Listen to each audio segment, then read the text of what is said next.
with all great movies. They are the real deal. We watch them all, so you don't have to. It's movies that don't suck and some that do. Ladies and gentlemen, boys and girls, listeners of all ages, this is a new episode of Movies That Don't Suck and Some Do. My name is Neil. And I'm Chris. I almost said your name instead of my name. I have no idea why that was the way it was going to go today. But anyway, today is our big Panic Fest episode. Now, if you don't know what Panic Fest is this wonderful thing that comes out every year around the beginning of April. It's a big festival up in North Kansas City, right across the river from downtown Kansas City. It is a place that Chris has been going to for the last 3 years, and I get the chance to get the screeners and the films. In fact, there's a couple pictures I think we have of Chris here at the Panic Fest. There's Panic Fest this year. You standing at the cat, which I have the cat shirt. I love the spooky cat shirt. It is one of the things. It's one of their big things. So these are a couple of photos. I believe this is Nightmare on Elm Street. Yeah, that's Heather Langenkamp on the right. Yeah, Heather Langenkamp from Nightmare on Elm Street, which is one of my favorite films. In fact, I'm wearing my Freddy Krueger socks right now. You can't see them under the desk. But now, what panel is this? This is Blair Witch. That's Eduardo Sanchez and Michael C. Williams. The guy says, "I kicked that fucker into the creek." That's him right there. So this is the Blair Witch Project, because I know they're working on a new one. Yeah, that wasn't mentioned. Announced that last week. Yeah, and this was supposed to be Joe Bob Briggs and Darcy Miller. Joe Bob got sick, so they had Joe Lynch going filling in for him. So that was the last drive-in, but that's Darcy Miller and that's nice. Joe Bob Lynch, I guess. And here's a good picture of the good old Screenland Armor, the outside, which is one of our favorite theaters. Now, it is my favorite theater, 100%. It is like. It is. To me, it's one of the best theaters I ever been in. And I live in how many cities? Like, if you ever go to see what it looks like in the inside, this is what one of the theaters look like in the inside. So if you're watching this on the vlog, it's a nice, beautiful red velvet backsplash of, Kansas City over there on Swift Street where the original Screenland was originated. It's one of the most beautiful theaters in the entire world. We love them. We love every time. I could not go this year. I wanted to go. Believe me, you could ask Chris earlier in last year. I was like, I am going to this year's Panic Fest. Yep. And then I got a friend that said, I got 14th row for WrestleMania. and I had to choose weekend of movie theaters or me going to. But no, 2025, me and you, Movies That Don't Suck and Some Do, will be at Panic Fest, both you and I. Yeah, we are going to be there for sure, 100%. I'm writing it in gold right now, unless someone accidentally gives me front row tickets to WrestleMania. But that's neither here nor there. All right, so let's go over a couple of the movies that we're going to talk about today. So one of the first movies that we're going to talk about, give me 1 second. It's just going to take me a second to pull things up because I want to make sure I'm pulling up the right things here. Because it's all Chris's fault. Yeah. He doesn't get me prepared for this at all. No. The first one is Ghost Game, which is what we're going to talk about. It's about participating in an internet challenge that requires breaking into homes and leaving undetected alongside the residents. A thrill-seeking couple target an infamous haunted house and endure a series of chilling incidences as they witness a family descending into madness. This is directed by local stalwart producer Jill Gevargizian. She directed The Stylist, and so nice. Yeah. And we'll talk more about that here in just a second. Let's introduce all the films real quick. I know you love diving into these things, and I want to dive into them because there's a couple of these I really want to dive into. Here's another one, and that's called Mother, Father, Sister, Brother, and Frank. Now, this is about the Jennings family. Couldn't be more painfully suburban. But when an asshole Uncle Frank crashes their weekly Sunday dinner with a nasty surprise, murder turns up on the menu. Can the Jennings overcome secrets, dysfunction, and distances between them to learn the ultimate? The family that slays together stays together. That's another one of the movies. Oh, dude, these are all. There's a couple of these are just bangers. I mean, they hit it out of the park. There's two of them that I don't know if they might not be on my top 10 list at the end of the year at this moment. Like, really, some of them are great. The next one is Livescreamers. It's a popular group of video game content creators must face the ultimate lesson in teamwork when a haunted multiplayer game begins killing them one by one. Then we have the movie NOCLIP. Two filmmakers set out on an adventure to a creepy old mall, only to find themselves lost in an increasingly claustrophobic maze of hallways, liminal spaces, stairways, and back rooms in the comedic found footage horror film. And then last but least, this one, man, at first I didn't know what the hell you were sending to me. Yeah. And appreciate it, dog, but after watching it, we'll talk about it here in a little bit. I thought you were making fun of me and my family. Is Off-Ramp, a couple of lovable degenerate juggalos. That's right, juggalos, as I said. What is a juggalo? Well, it's a dead body. Well, he ain't dead, but he's like, unlike seen it before, he'll eat Monopoly and shit out Connect 4. Actually, but he must have chosen what? I was like, get back to the yeah.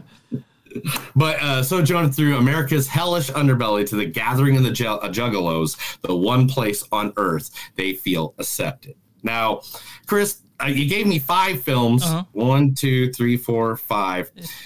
These are films that you all, because there's way more than just these 5. Yeah, I saw If you go to panicfilmfest.com, there is literally a ton of films there. I can't even count them all. Like, I could probably count them all, but, you know, why do you want to see me count? You want to see me, like, talk about movies, right? That's what we're here about. Yeah, whoop, whoop. Yeah. So, now, this is the thing. Chris, you were there. Yeah. So 155 films. Tim just popped in 155 films. We'll put that up there for everybody to see. 155 films were all there. And again, the ones I've seen, man, I'm ready to talk about these. So Chris, which one do you want to talk about first? These are the ones that you chose. Let's talk about NOCLIP first. NOCLIP. Okay. Let's not do that one. Let's do that one in the middle. Okay, sounds good. All right, let's get that one in the middle. Let's talk about Livescreamers then. How about Livescreamers? Livescreamers. Okay. Now, Livescreamers, again, I'll introduce it, and Chris, you tell us all the information about it. Livescreamers is a popular group of video game content creators must face the ultimate lesson in teamwork when a haunted multiplayer game begins killing them one by one. You got the information in front of you? Yeah. So, real quick, I want to mention this was actually a sequel to Livescream, which is the film. It's like a spiritual sequel. It's not the same thing, but the same director, Michelle Iannucci. Like Evil Dead. Evil Dead 2 was the sequel to Evil Dead, but it was kind of just an offshoot. Yeah. So, Michelle Iannucci directed and wrote it, produced it, and this the cast of Michael Smallwood, Nima Sanchez, Kristen Trinidad, but there's tons of other things in this, but trying to figure out what best. You know, why don't you go ahead and well, you already read the description, so I'm sorry, guys. This is a little different way that we do it. It's a different way of doing it, but here, I'll jump right into it. This is about a group of guys that a fan gets a chance to sit down with these creators, and they pop in this video game. And this video game is like a haunted mansion, almost like a Clue meets Resident Evil. Yeah. You know, if you want to choose 2 games to smash together to make the description of this. Now, this game, not this game, but this movie reminds me a lot of like the dark web movies that we watch. The web movies were Unfriended or Unfriended, finding the ones where it's all you see the computer and you're not actually looking through a filming lens. Yeah. Like it's like a live camera, kind of like how you can see me and Chris on the platform right now. But if you're listening to the podcast and not watching the vlog, you know, it'd be like watching a vlog on Twitch of gamers playing video games, which is a very common thing these days. Yeah. And it is about all the secrets that these people have. Yeah, it reminded me a little bit of Host. I don't know if you remember Host from a couple of years ago. Yes, Host is a good one. Yeah. And this one is one, better than Host. I love this thing. One of the things that I think was so cool is that the director, she used Unreal Engine to make this movie. Like all that stuff that you see, the video game stuff, she made herself. Like, so. Yes, and dude, it is. So all that computer programming was done by one person? Yeah. Oh, yeah. Well, yeah. All that stuff that was done by her. She's created the whole world that they're playing in. Like, because there was, man, I was wondering if there was like a whole team behind that, or like, so it's like you're walking through the video game with them guys, and why it's going on. Different challenges come up, like there's one challenge where literally a phone pops up and it starts revealing text messages that one of the creators which had. is so fucking crazy. Yeah. It's so, I don't want to ruin too much of this, because I feel like this is one of those that when it gets, like, if it gets put on Shudder, if it gets put on, you know, any platform it is, because it is kind of, I don't even think it's filming shit really, because it really reminds me of those, oh man, what were the name of the Dark Web? What was the name of those movies that we watched with that? Oh, I can't remember any of them now. I'm sorry, pal. But there's like Dark Web, and then there's that one Missing with that lady that missing, her mom was missing. Yeah. But it reminds me of those. But this game is like everything is like they have the they did like a Simon Says kind of spot. They did the cut the wire, but you got to read the instructions before you cut the wire, because you cut the wrong wire. You know, red is blue, blue is red, or something like that. This was creative. This was just very creative. I was lucky to see that I had a Q&A with the director afterwards. So she was there to talk about the movie, all kinds of cool stuff, and I really hope that this gets talked about, because it needs to. I feel like it needs to. You know? This is one of those movies that the creativity alone just brings so much to it. And that's the thing that's why I love movies at Panic Fest, because the creativity that comes out of movies like this, because they don't have the $1 million budgets. They don't have, you know, this massive amount of, they have to be creative to figure out what they can do to create the visions that they have. Yeah, it was really a surprise, this one. Now, when did you see this one? I saw this one, oh man, I think it was like a Friday, I think. I brought Leah and a couple friends with me to see this one. So and was it in this beautiful theater? No, it was right here. Theater 2. So the smaller Theater 2. Oh, the smaller one. The smaller one. Oh man, I love the smaller one too, though. But I'm a big. It's just everyone that's at Panic Fest just loves the movies. You know what I mean? So like when you're there, do you feel like you're kind of with? I don't know. It's gonna sound weird, but family, I guess. Like, you know, like it's just that everyone there is there for the same reason you are. So I'm very happy. Panic Fest is now my favorite time of year. Yeah. So the producer, the director, and the screenwriter is all the same person. Michelle, I'm not even trying to pronounce that. Ayana Tuono. Ayana Tuono. Now, has she done anything else, or is this Livescream, which is actually on YouTube? Livescream, which is the spiritual, like the predecessor to this one. So the predecessor to this right here. You can see it on YouTube. Livescream. I'd recommend it too. And it looks like she has, let's see, on her IMDb, just pulling her up real quick. She's from Charleston, South Carolina, based filmmaker and novelist. In both mediums, she leans towards the genres of horror, sci-fi, and fantasy. Duh. City stories told with passion and great emotion. Love that. She's had a camera in her hand since the age of 9. And her direct first real short story, she was 24. Now, man, there's also Psychosis, it looks like, Detroit Evolution, and Femme Fatale are all things that she has written. Oh, and even a short called Devil's Advocate, which that has my intrigue. Now, Chris, what did you like about this movie? Okay, well, like you said, it was very creative. I mean, you and I have seen tons of movies about this sort of thing, like from the view of webcam. But this one is different in the fact that, I mean, one, the video game world was there, and I don't think we've seen a movie that does that at the same time.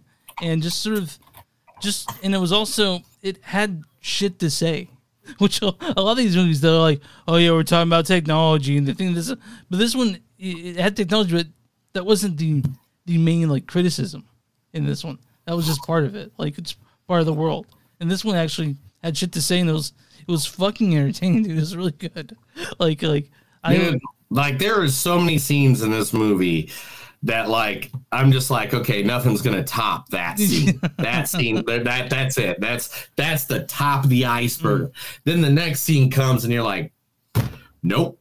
I was dumb. Why did I think that? There's a great twist at the end too. You know, like you don't realize, you don't see this. I mean, this movie, Livescreamers, is fucking great. I'm glad we saw it. So I'm really glad we saw this movie, and I'm really glad that I hope Michelle gets everything she gets for this.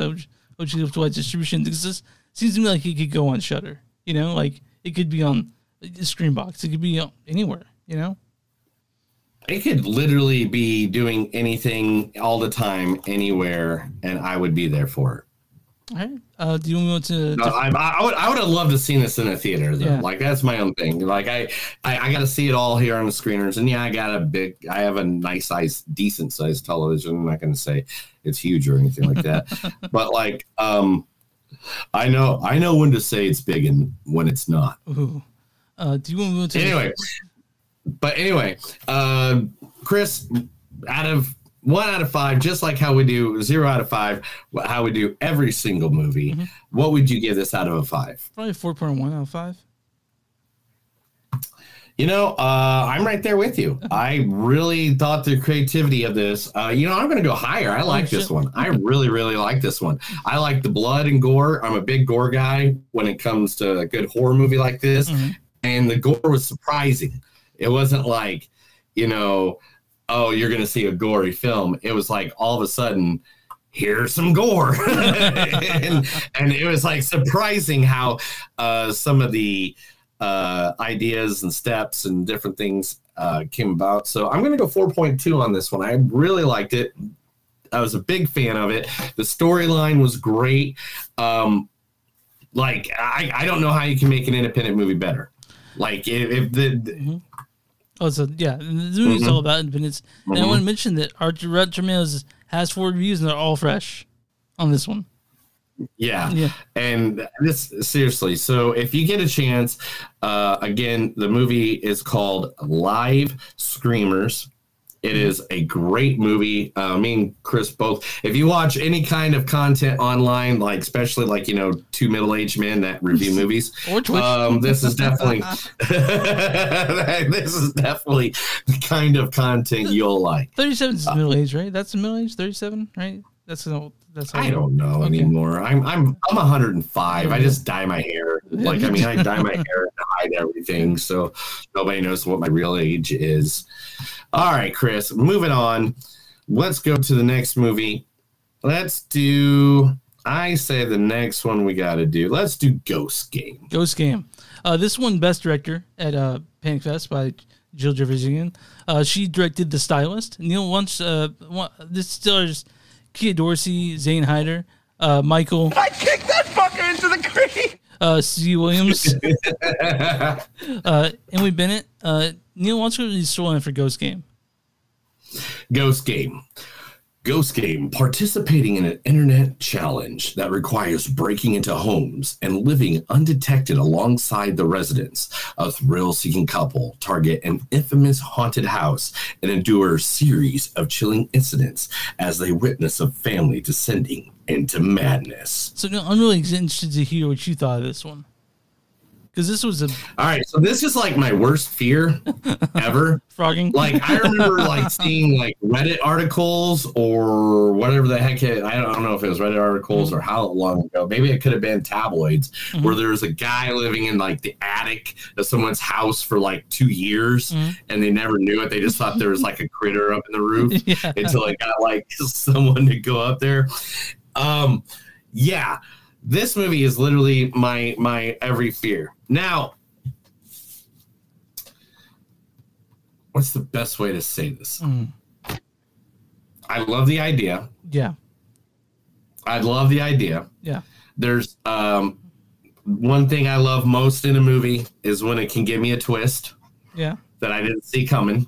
and I knew there was going to be a twist, but I thought the twist was something completely different. I don't want to ruin it for everybody. Yeah. But I thought the ending was going to come about a different way. We can state that. Yeah. What this doesn't tell you is that the house that they're staying in, it's part of the story. I'm not really ruining anything or giving any, but the part of the story is that they go into a house that this family gets that is supposedly haunted because of a woman who poisoned her whole family with custard. My favorite thing to eat. and literally killed her whole family and then drowned them in bathtubs while she didn't kill them with the custard. She paralyzed them and then drowned them in bathtubs. And supposedly their spirits are amongst the house. Yeah. And that's why the family could move in, because they got the house for so cheap. By the way, I don't know if that's the case. Like, I work in that sort of industry, and I haven't figured out the value of a murder house. I don't know, like, exactly like how that affects the value of a house. But well, I mean, years ago, if it was like the 80s or 90s or whatever, you would have to sell it for less. But these days, there's so many sickos like us out in this world that would definitely move into a murder house right away. I mean, my wife tries to buy things that are possessed just so we can try to get a ghost in the house. Yeah. So the game is Ghost Game, and that's what these people are playing. And this one goes into a different house, and that's sort of the story of it. I was let's spit on that a little bit. They put on masks and they go into a house and they pull pranks on people. Nothing to physically harm them. Yeah. They can't steal anything. Like there's rules, and then they post it on the dark web. Yeah. And that's what the game is. Yeah. And I thought that was a really cool concept for a movie. You know, it was directed by Adam Cesare, who and this was directed by Jill, and she got contacted by it, and they got to do it. And I mean, this movie doesn't even have a poster yet. This is like brand new out of the box. This is touring festivals right now, and you know, like I literally took a photo. One photo I found of one of them in a mask, and I made this poster. So you know, don't sue me, anybody. I'm just trying to help promote. That's all I'm doing here. Man, I'm trying to think of the best way to talk about this one without giving anything away, because there's a lot of stuff done back in this one. I love the two. I want to say the three leads. I love them all. They were all fucking fantastic. Right. Yeah. And of course I did. I loved, Michael C. Williams. I kicked that fucker into the creek. He was great in this. That's the only clip I got for this episode. Sorry, guys. I'm gonna overuse it. But it did feel near the end a little undercooked. Yes, and that's what I wanted to say earlier, and I went on a tangent about something else. Yeah. It felt like at the end, it was rushing to the end. Yeah, it did. Like, it was a great build-up, and I just heard this about a movie that we're going to be reviewing tomorrow on the podcast called Civil War, where it kind of feels like at the end they just lost. They didn't have any more money, or they didn't have any more ideas, and they just kind of ended it. And that's what I kind of feel like at the ending. I feel like it should have got to the ending part a little bit quicker, so that ending part could have a little more time to boil, a little more time to cook. Yeah, So when it ended, I was like, I mean, I liked most of it, and I like parts of it. I really like. There's some masterful parts of this movie, but there are parts where I'm like, okay, get to the point, or like it seemed a little uneven. Not saying I didn't like this movie, because I did, but it seemed a little uneven to me. Yeah, and I got that same feeling too, and I love the concept of this movie. Yeah. I love the idea of this movie. I love some of the shots in this. The masks in this are great. The mask in this shade, the acting was pretty good. The freaking the twist, I love the twist, but the thing is, it wasn't early enough. Mm-hmm. Yeah, like it felt like, here's the twist, 5 minutes over. and that, like, you don't have enough time to sit with that. Yeah. And I feel like they needed to sit with that twist a little bit longer. And that's about it. I think that's the thing about my only complaint. Besides that, the house was spooky. I mean, I don't know why the guy kept sitting around in a house with spider webs and didn't wipe the webs off at some point. That was like, dude, that's just me like going like do something. like you see this bookshelf behind me? See all that clutter on that? I don't like that, but I do it because it looks cool for a visual. But all those comic books are listed alphabetically and by category of what comic book company. I can't imagine what it would be like if you walked in the house and you're like, this. I had to clean this up right now. Now, I would at least take 45 minutes to just wipe everything down, and I'd be like, all right, I feel kind of normal. I mean, even when I was homeless, I used to wipe down the slide I slept on. Yeah, exactly. You know? Yeah. All right, Neil, what's your score on this? Out of 1 out of 5. If you guys are listening to the podcast the first time, we rate everything through 0 through 5, which luckily nothing's at 0 yet. But Neil, what's your score on this? The creativity moves it a little bit, so I'm going to have to go. I'll give this like a 3.7 on it. And again, the only thing is, like, I just feel like that back end of the movie should have cooked a little bit more. Like, it just felt like it was rushing to the end after the twist happens, and that kind of upset me a little bit. But still, I would watch this again if someone said, "Hey, I want to sit down and watch this." And that's the thing with me is rewatchability. Yeah, I could rewatch it again. I'm going 3.5, just because like the ending really missed the mark for me. I could have used a bit more, but that's not saying I didn't like this. It's above average. It's a good movie. I think that I like the stylist a bit more. But I can't wait to see what Jill does next. Yes. Always waiting for the next thing. All right, now next we were going to talk about a film that was filmed in a location literally like 11 blocks away from where I used to live. Crown Center. And it's called NOCLIP. Chris, tell us some info about NOCLIP. It's directed by Gavin Charles and Alex Kahn. That's it. Like, they were the screenwriters, the directors, the stars of this movie. They had an editor, was Gavin Charles, and they had I should have written down the sound editor, a visual effects guy, but they had one of those. And it was made by 3 people, basically. It's called NOCLIP. Neil wants to read the story for NOCLIP. 2 filmmakers set out on an adventure in a creepy old mall, only to find themselves lost in an increasingly claustrophobic maze of hallways, liminal spaces, stairways, and back rooms in the comedic found footage horror film. All right, who wants to go first?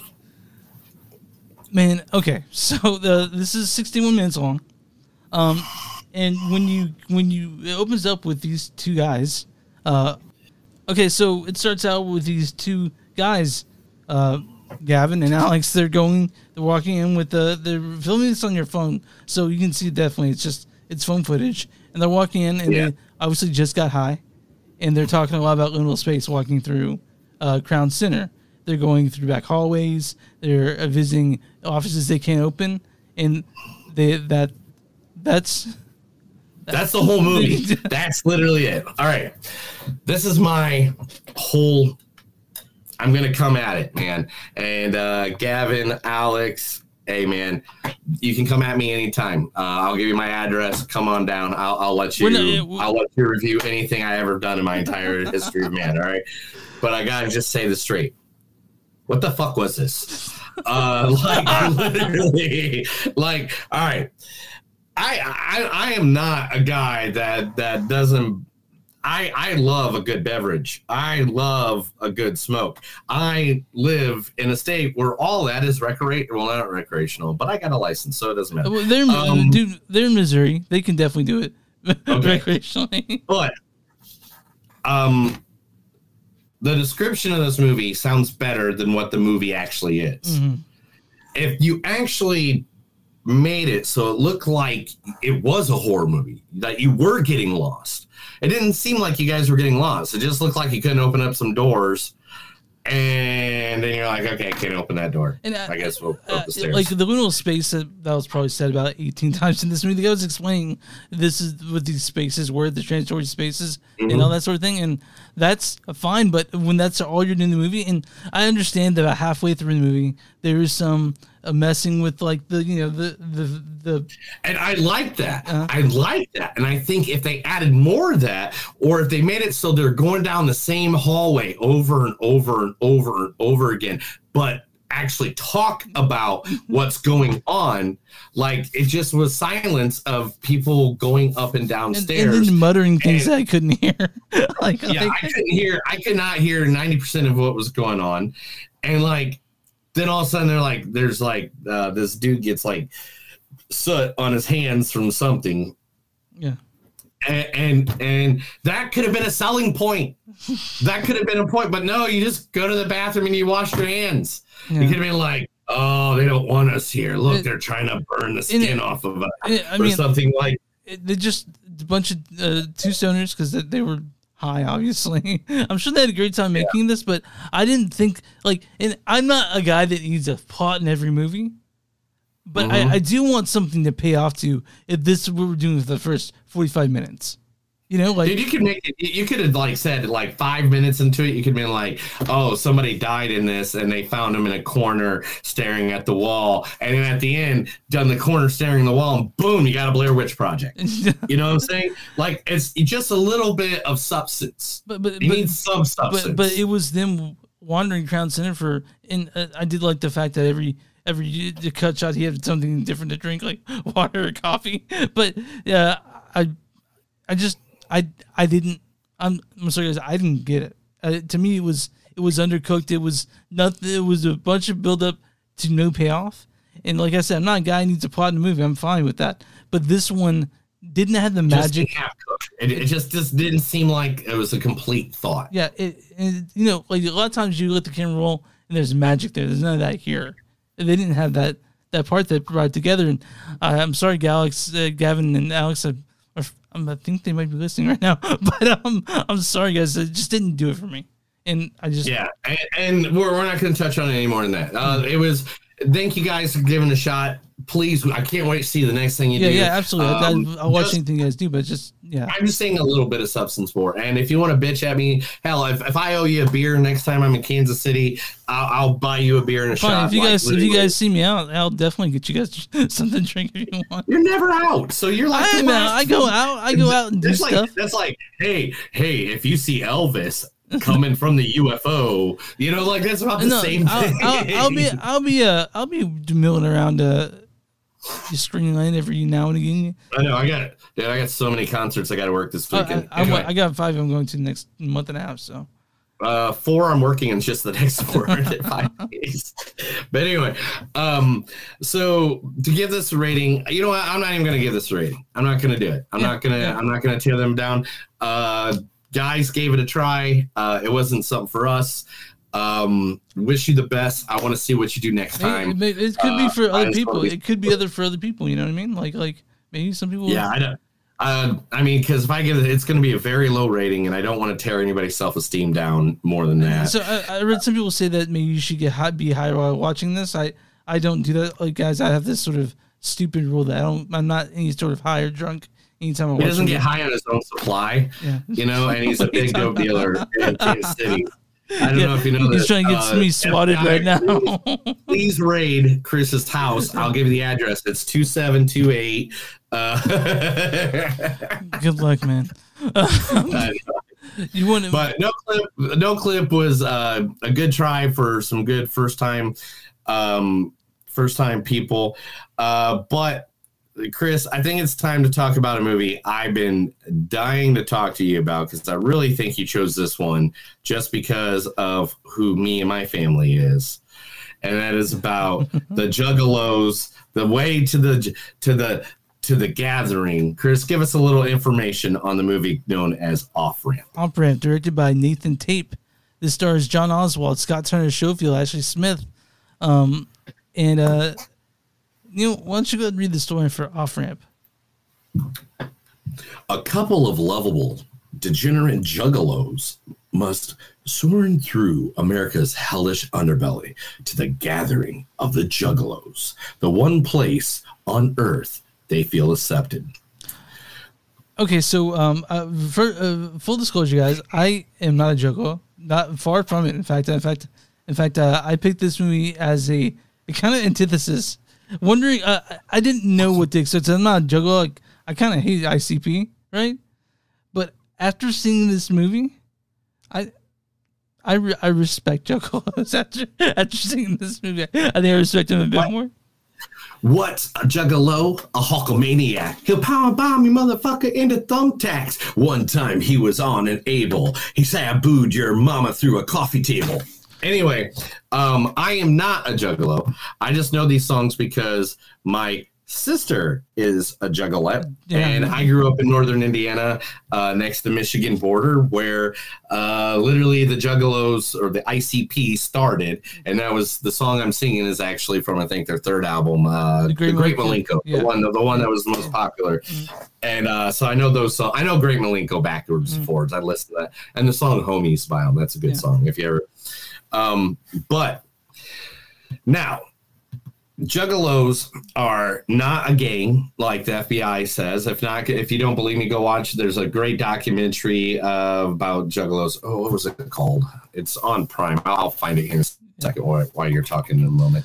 But Juggalos do. My sister is a Juggalette, married to a Juggalo.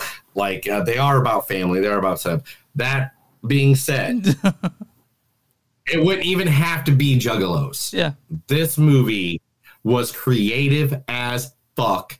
I love. They told a story inside of a story inside of a story. Every character had a good story except for a couple of the side characters you don't really learn about. But like every main character, anybody that got more than 10 minutes of FaceTime with you on the screen told a great story or told you about their life. So I was watching this last night, and about halfway through, I switched from being ambivalent to really liking this. Like there is some things to be said about this one, and all the characters, man. Like all the characters are fucking believable. Like I like Off Ramp. It's something I didn't expect to like that much at all. I picked it because I'm not a Juggalo, and I kind of hate Juggalos, but not anymore. So we changed my mind a bit. The documentary, I finally found it while you were talking, is The United States of Insanity, the story of the controversial rap duo Insane Clown Posse, ICP, their fans known as Juggalos, onshoring struggle, the FBI trying to mark them as gang members. Now, it's with Juggalos and ICP and their family, it is literally like hippies that follow the Grateful Dead or Fish or, Sublime or whoever is the jam band of the year. They are a little crazier. They are a little kookier, and they do a little more harder drugs than most of those guys. But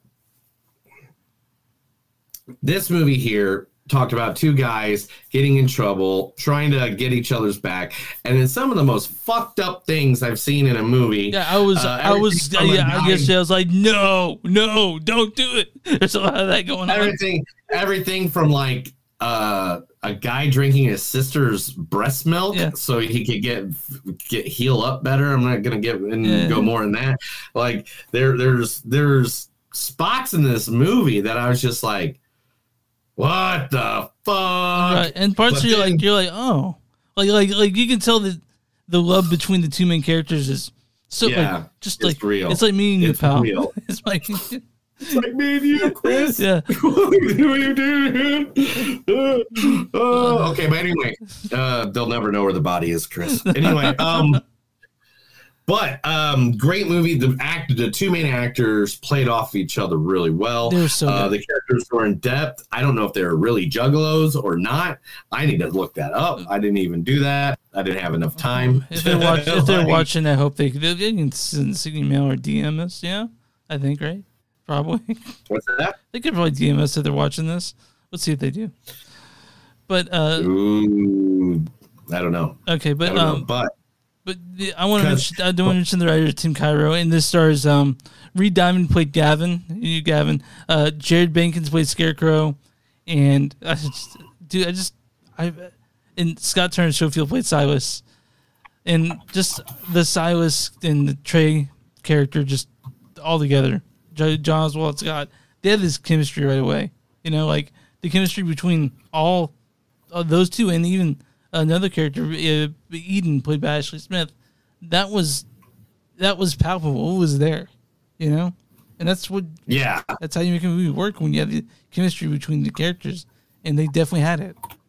And it really turned me around. Oh my God, Chris! What? All right, so neither one of these guys are Juggalos. Oh, really? They were all just acting. I'm going to get you some pictures in about 2 seconds, brother. Okay. And you're going to be, and this is directly from their IMDb's. Don't look it up. Okay. Just take a second. Okay. And I will indulge you in some stuff that you're just going to like, those are not the same two guys. You're gonna say that out loud. Well, okay, maybe one of them you might think. This is directly from their IMDb's. So don't. Okay, yeah, I won't say anything. IMDb. Why do I say IMDb? It's IMDb. I don't know how I was. Yeah, I've corrected you. Yeah, I always say backwards.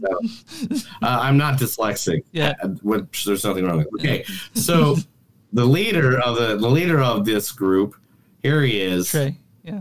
Oh, he's looking like a lumberjack. He does not look like any. He looks like a lumberjack more than anything. Are you ready for the crazy guy? Yeah. The crazy dude with the weird hair. Oh, that's Silas. He's looking so sweet. He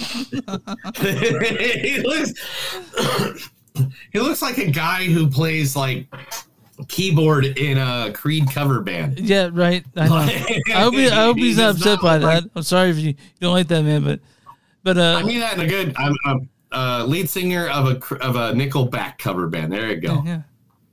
Because I recently got to like Nickelback because that time I saw them. And we just lost 17 listeners. So. And we lost everybody. But seriously, good movie. The concepts were great. There was some. The story basically was the two guys run into like a sheriff, and they give him trouble, and they have to figure out how to get out of trouble on their way to the gathering of the Juggalos. The characters. It is a road movie. Is a road horror movie. But because of Juggalos, they got places they can go hide, things they can do. And I'm a sucker I'm a sucker for road movies. So seeing this, I am too. I mean, like Devil's Rejects is like one of my favorite horror movies of all time. That's the better of the three, right? I'm a huge fan of House of a Thousand Corpse because of the cartoonishness of it. Yeah. But Devil's Reject, it's Devil's Reject. It's just those are two different movies. That's like saying we're telling some of the Three from Hell because that's the We know why that went down. So we don't have to point fingers at anything. Hey, people can make good movies that make bad movies. Yeah, that's true. But off ramp, I'm going to go ahead and give my. Go ahead. Do you have something to say about it still, or no? Off ramp is just it's something that surprised me. I'm not a Juggalo still.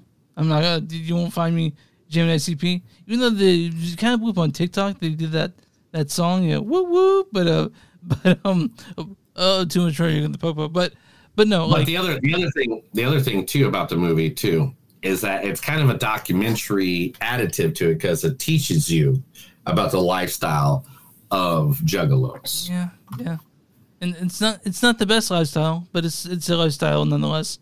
But my score in this is probably 4.1, 4.2. I like this one a lot. Yeah, I did too. I'm same number. Yeah, same number because this movie it informs you. It tells a good story, and it shows that any sense of family can be your family and not just your blood relative. It's kind of fucking hilarious too. There's some really funny parts of this movie. It's fucking hilarious in spots, like literally. And plus, if you ever listen to the songs the song "Homies" by ICP, which I'm guessing these guys are ICP fans, so if they ever hear this, they'll probably appreciate this. Mm-hmm. There's even a line in the song called "Homies" by ICP. Let me see if I can remember exactly the lyric. The lyric is, I'm going to look it up. I'm just going to cheat. Okay. The lyric is, yeah, so let me ask you about this life and the life that we live, and let me tell you sort of some of the attention you give to those distant ass relatives over a ham dinner. And if they really miss you so much, that's why don't they just call you? Okay, all right. Right. That's what I mean. Like, that's what the point of this movie is. It's like, look, it goes, look, I probably love my family more than anybody here, but my homies are my family too. Third cousins, get the fuck out of here.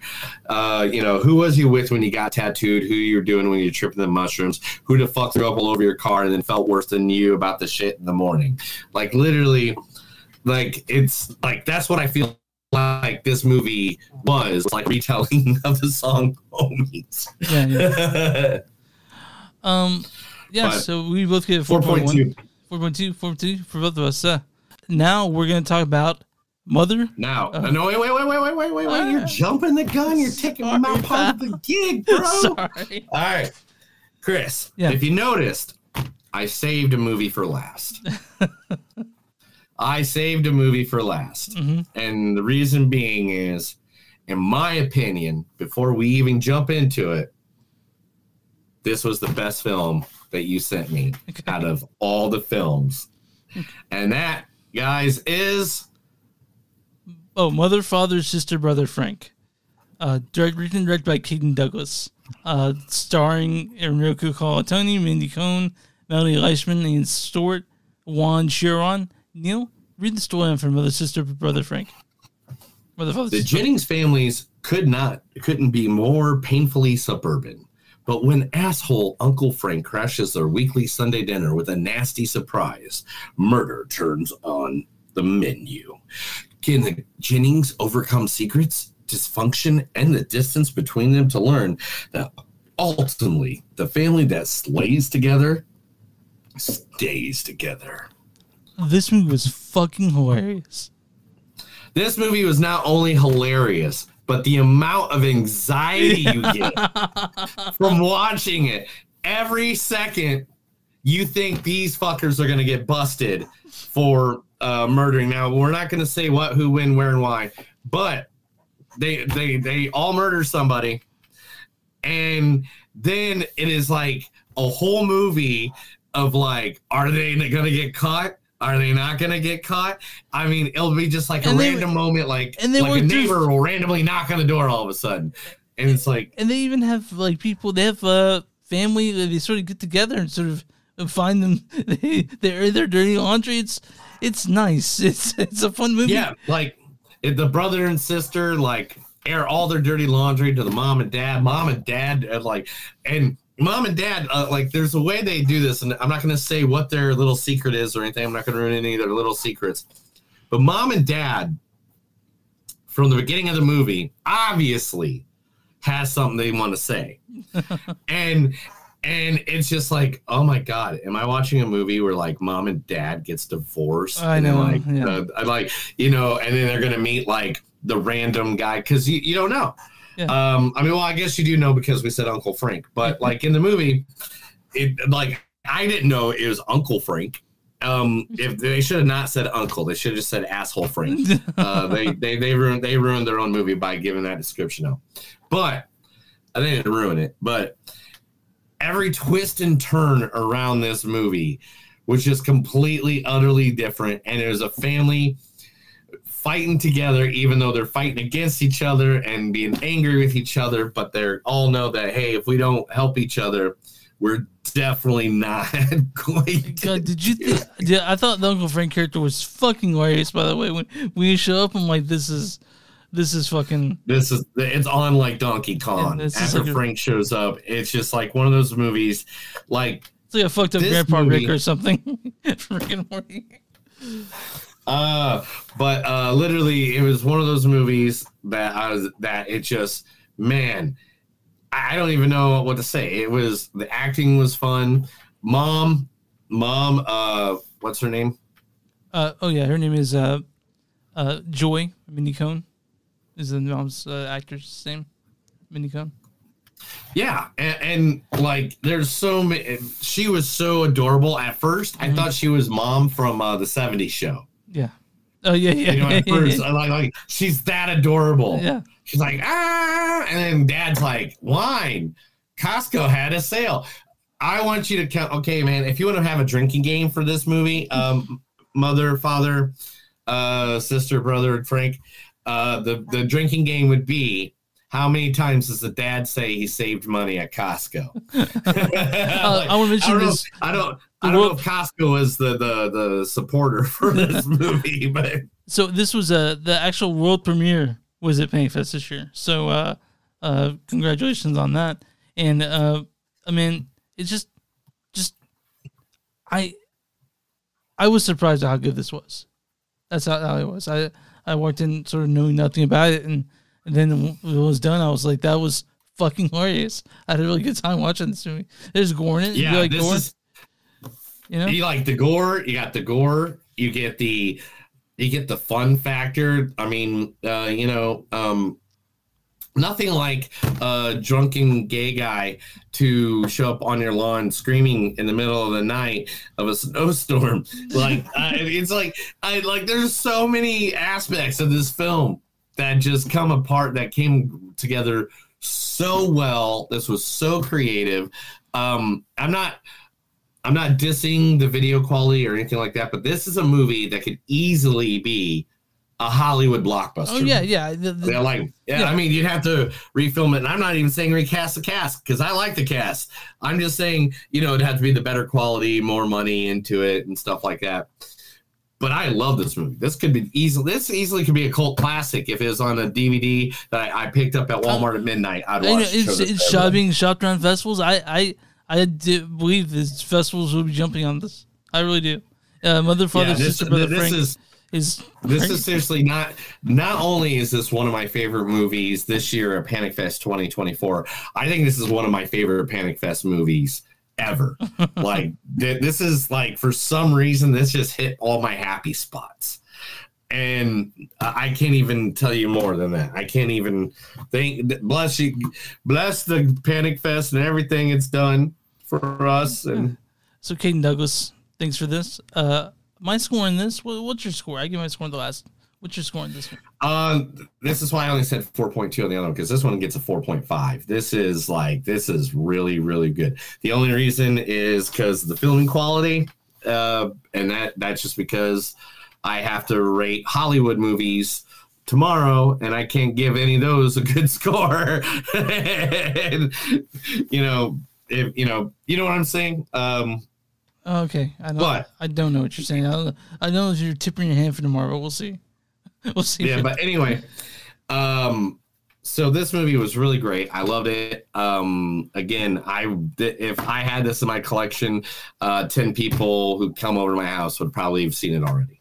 All right, my score in this 4.3. But out of all the movies that we saw, this is the one I'd show my friends. Because it's such a fucking well made, just kind of, it's just good, man. It's that comedy horror thriller that you want, and it's funny as fuck. It's so funny. It's so cool. It is. I'm gonna tell you right now, guys, Panic Fest is one of the best things that happens in film. I know a lot of people that watches are from the Tulsa or Kansas City area that support us and stuff like that. Yeah. Guys, if you've never gone to Panic Fest, even for a day, yeah. If you want to just try up there and go for a day. Or if you want to, you can buy, if you can't make it, do the virtual fest. The virtual fest, you can get a ton of great movies there. A lot of the movies that we talked about, I think most of them you can find in the virtual fest, and I really hope you guys do. If you can't make it here, I understand. But you can be at home and watch movies. Go ahead and buy the Virtual Fest next year, 2025. I mean, like, look right here, guys. This is literally the website. You go right through it. They have all the wonderful pictures and, you know, of course, all the gear and stuff like that. Oh, those are all the people that showed up this year. Yeah. I just saw them. You know, they got the rewind videos and stuff like that. Now, right here in the virtual, you can go right there and it will take you to, well, normally it would take you to live events, live streams. There's a catalog and all the above that for the Panic Film Festival. Panic Film Festival is literally one of the best things to go to if you get a chance. I mean, they got scheduled, they got all the people short film showcase. They even have like live podcasts, you know, like you know. Yeah. How to Fest, attending the festival, they tell you exactly. You can volunteer for it. Seriously, just go over to panicfilmfest.com. It is one of the best. Go to it. I still haven't been. Yeah. And that's all Chris's fault. No, it's not. That was WrestleMania. Hey, now I do want to apologize to people at Panic Fest because I did say the year before I was going to be there. But I do have to, you do have to take my apology. I was at the greatest WrestleMania of all time. All right. And that's not me just saying that. That's literally, that's how it's going down in history. So just so you guys know, this is not only Panic Fest episode. The 2 more episodes coming up. One focused on short films and then one focused on long form shorts. And those are coming up before the end of this month. So yeah. We still have a couple weeks to get them all in, and me and Chris do run our other. We do review other movies that are going to be the theaters movies and stuff. But we are going to cover more of Panic Film Festival. All so much that I made a beautiful background for us. I made it so it's nice and beautiful. I even set the lights into a purple ambiance. You need some LEDs, man. I probably should tell people where to find this, right? No, don't tell them where to find us. Just let them magically use their own abilities. You can find us online at www.moviesdon'tsuck.net. We're also at Facebook at facebook.com/moviesdon'tsuck podcast. One X or Twitter, whatever you want to call it, at NDS Podcast, which we're streaming for the first time today. We're also on Instagram at NDS Podcast. We are on Patreon. Patreon.com/moviesdon'tsuck. If you guys want to throw $2 or $3 our way, help them get a value menu. Meal like Wendy's, right? Whatever. I like Wendy's. Okay, I like Wendy's. I'm more of a Dairy Queen person, but they're not anywhere. They're like the nearest one's like 20 miles away. I thought there were more in Oklahoma. Anyway, Panic. There used to be. Then the pandemic happened. Oh yeah. You know, bonfire.com, search Movies Don't Suck and something new. You'll find shirts with our faces on it, our names on it, and stuff Neil has made. And where you find podcasts, you find Movies That Don't Suck and something new. If you watch Facebook like that. Like our page or watch them YouTube, subscribe, be like subscribers, and I really hope you guys enjoyed this Panic Fest episode. And thanks for watching. I know it's been more today and listening, and people that are all in here. Thank you for very much for watching. Jump in the chat more next time. We'll be more than happy to add your comments right to the conversation, like you saw that we did with the few people that did. We want to be a part of your life. We want you to be a part of ours. Chris, I guess at this point, we just got to do the one thing. Oh, you know what? I'll even say we support all local support businesses and stuff like that. So if you have business and you want our support, I'll be more than happy to advertise you right here on this podcast to our thousands of listeners or millions of followers at Movies That Don't Suck and some that do. I guess, Chris, at this point. Well, I got one more thing to say real quick. I kicked that fucker into the creek. All right, and now you made me lose my train of thought. I hate when you do that. Sorry. Just go for it. That's another episode of Movies Don't Suck and Some Do. My name's Neil. And I'm Chris. And guys, no matter if you get off of any off-ramp, make sure to not run into any kind of ghost game. Don't try to take a clip, and make sure that all live screeners that are looking at you are not your mother, father, sister, brother, Frank when you're on the YouTube or Pornhub. You have a good night.